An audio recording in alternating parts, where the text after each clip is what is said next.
नमस्कारम। तो आज हम आपके लिए लेकर आए हैं आपका जो सब्जेक्ट है साइंस, उसकी सेक्शन 3 जो है बायोलॉजी। बायोलॉजी के कुछ इम्पोर्टेंट क्वेश्चंस हम आपके लिए लेकर आए हुए हैं। तो आइए देखते हैं क्या है ये क्वेश्चंस। आइए देखते हैं क्या है ये क्वेश्चंस। ठीक है, तो मैं रीड करूंगी आपके लिए क्वेश्चंस और आप ध्यान से इनको सुनेंगे। ठीक है, तो देखते हैं पहला क्वेश्चन क्या है हमारे पास। क्वेश्चन नंबर फर्स्ट क्या है, how are water and minerals transported in plants, how is food transported in plants. ठीक है, तो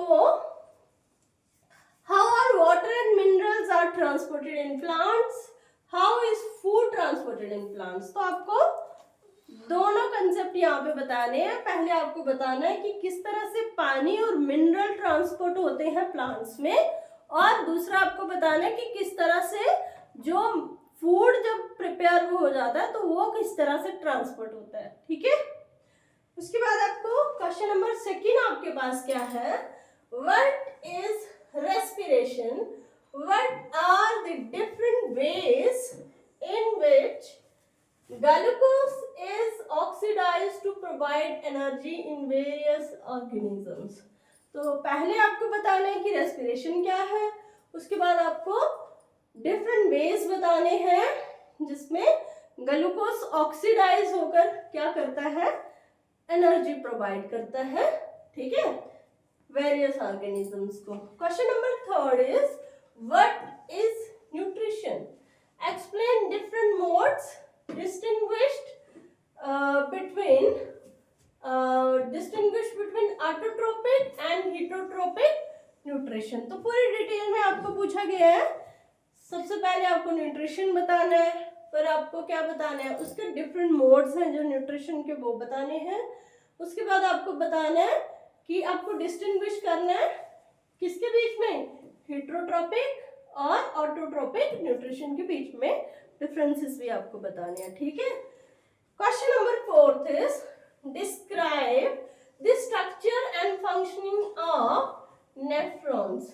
ठीक है, आपको स्ट्रक्चर भी और फंक्शनिंग भी बताने हैं किसके, नेफ्रॉन्स के। ठीक है, question number fifth is what are the components of transport system in human being, what are the function of their components। तो आपने देखा, आपको पहले पूछा गया फर्स्ट क्वेश्चन में ट्रांसपोर्ट, लेकिन वो किसके बारे में था, प्लांट्स के बारे में। ठीक है, अब आपको फिर से ट्रांसपोर्ट के बारे में पूछा जा रहा है, लेकिन किसके ट्रांसपोर्ट सिस्टम के बारे में, ह्यूमन बीइंग्स के, और आपको फंक्शन बताने हैं, उसके जितने भी कंपोनेंट्स होते हैं उनके फंक्शंस बताने हैं।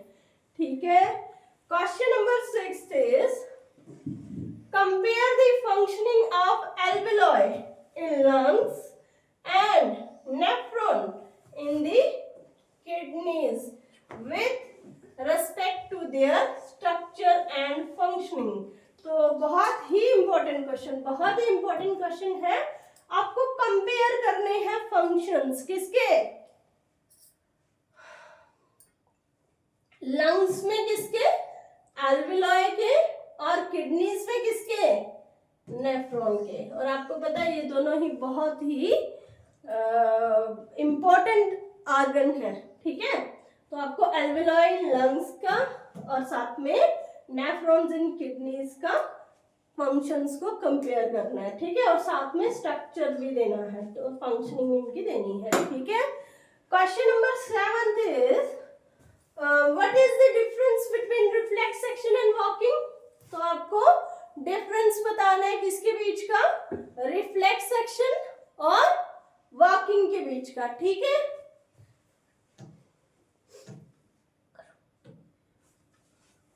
तो कुछ और क्वेश्चन भी हमारे पास है, वो क्या है वो भी देखेंगे।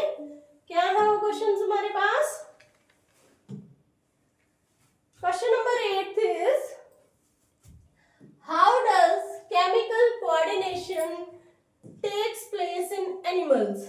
तो एनिमल्स में केमिकल कोऑर्डिनेशन कोऑर्डिनेशन किस तरह से होता है आपको उसके बारे में बताना है।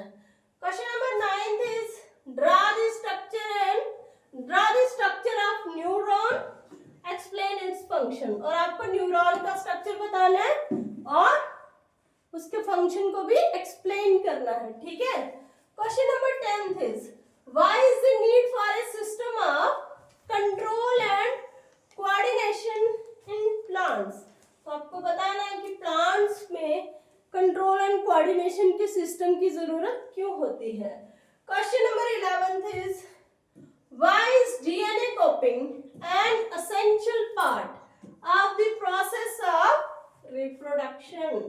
ठीक है, तो आपको बताना है कि जो डीएनए कॉपिंग है ना, डीएनए कॉपिंग ये क्यों एक इंपॉर्टेंट रोल प्ले करता है रिप्रोडक्शन में।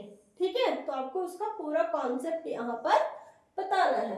Question number 12 is what are the changes seen in girls at the time of puberty. यहाँ पर बी आएगा, बी ध्यान रखिएगा इसका, at the time of puberty.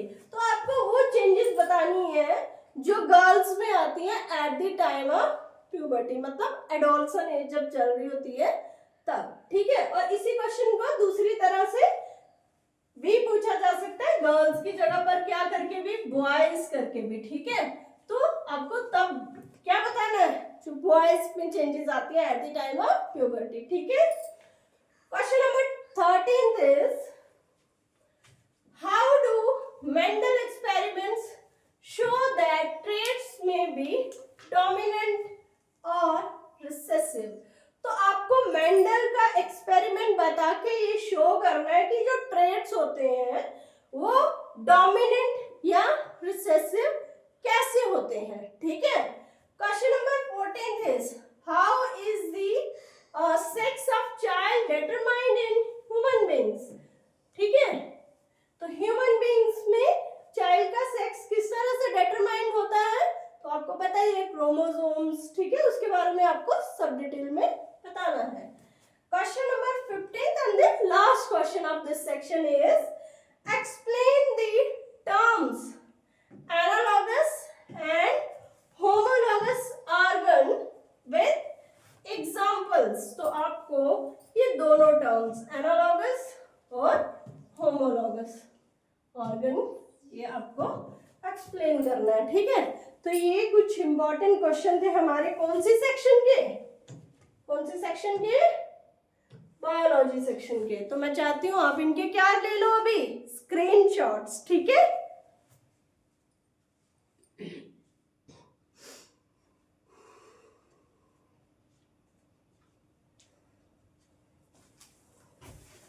तो आपने स्क्रीनशॉट्स ले लिए होंगे और इस सेक्शन को अच्छे से पढ़ के जाइए, क्योंकि आपको पता है साइंस एक कैसा सब्जेक्ट है, स्कोरिंग सब्जेक्ट है ना। इसमें अगर आप करके आते हो, अच्छे से लिख के आते हो, तो यहाँ नंबर कटने की कोई गुंजाइश नहीं होती है अगर आप डायग्राम अच्छे से ड्रा करते हो और अगर आप कॉन्सेप्ट अच्छे से देते हो तो आपको पूरे मार्क्स मिलते हैं, है ना। ठीक है, जैसे लैंग्वेज में बैरियर होते हैं कि आपके मार्क्स कटते हैं वहां पर, लेकिन साइंस और मैथ्स ये ऐसे सब्जेक्ट्स हैं कि अगर आप अच्छे से करते हो तो आपको पूरे मार्क्स मिलते हैं, पूरे ग्रेड्स मिलते हैं, है ना। ठीक है, तो आपके पास तीनों सेक्शंस आ गई हैं, साइंस की, फिजिक्स भी है, केमिस्ट्री भी है और अब ये बायोलॉजी भी है। ठीक है, तो ये तीनों सेक्शंस आपके पास आ गई हैं, तो इनको आप अच्छे से करके जाइए ताकि आपका साइंस का पेपर क्या हो, अच्छा हो पाए। ठीक है, तो साथ में अगर आप हमारे चैनल पे नए हैं तो हमारे चैनल को सब्सक्राइब कर दीजिएगा और साथ में बेल आइकन जरूर दबाइएगा ताकि जब भी कभी हम लाइव आए या कोई नई वीडियो डालें तो आपको उसका नोटिफिकेशन मिल जाए। और अगर आप कुछ हमसे और मटेरियल चाहते हैं तो आप हमें कमेंट करके भी बता सकते हैं। ठीक है, थैंक्स फॉर वॉचिंग। जय हिंद, जय भारत।